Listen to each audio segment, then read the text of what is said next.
Hello, viewers at home. You're welcome to the Cultural Narrative Preservers channel, where we talk about everything RIJ. Today, we will be talking about other aspects of the game, like we talked about in our last episode, where we made mention of the board. Today, we'll be talking about two aspects of the game which are primary to the gameplay, and we play very vital roles on the board. Now, the first aspect of this game that we will be talking about today is the cowries. Now, the cowries, as we all know, are ornaments, they're beautiful, and according to Yoruba mythology, they represent a means of divination. They represent that platform for that our priests and priestesses utilize for divination. They indicate money, and they also indicate prestige.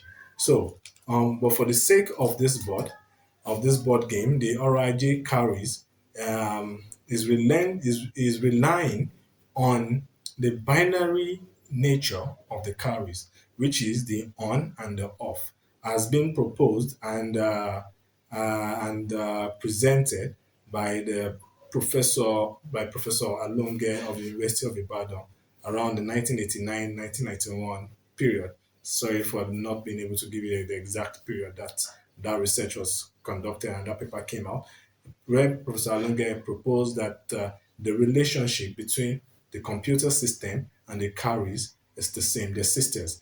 And in terms of dating, the carry system for divination and the binary in it predates that of the computer system. So the RIJ relied on that and presented the the practical view, the practical usage of that research by this honorable person, this learned individual. So now, for the sake of the game, when the game utilizes eight cowries, which are thrown at the same time. So you will count them based on the number of horns and the number of hoofs. The number of horns are the causes that are facing up, which represents one, and the causes facing down, which represents zero.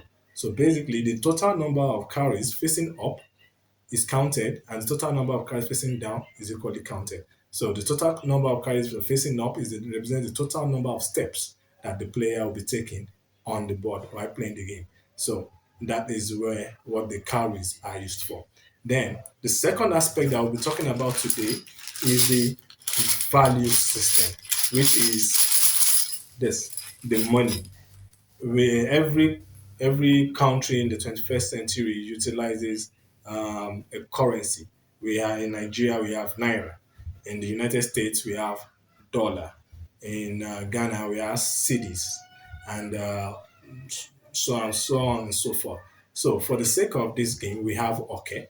Historically, Yoruba house count and value the currency in Oke, and this Oke platform has actually shown that we have our own value system, which is Oke. So, for the sake of this game, we have printed out coins that represent the value system on the board, and they are in denominations from 50,000. So, for the sake of this game, we have Oke, and it is the value system being utilized by every player on the board. So whenever the game is being played and you're transacting with each other, you're utilizing this currency, which is the OK, and it is going to be used for the purchases and transactions that happen during the gameplay. So we thank you for listening today. We hope that you come back when we have our next episode where we'll be discussing other aspects of this wonderful innovation that promises not just to promote the culture, but to also teach and propagate and conserve the culture for our coming generations to bridge the gap and to prepare ourselves for real life experiences that we may be facing. So we'd like to say thank you to those that have supported us, to those that are supporting us towards making this dream come true.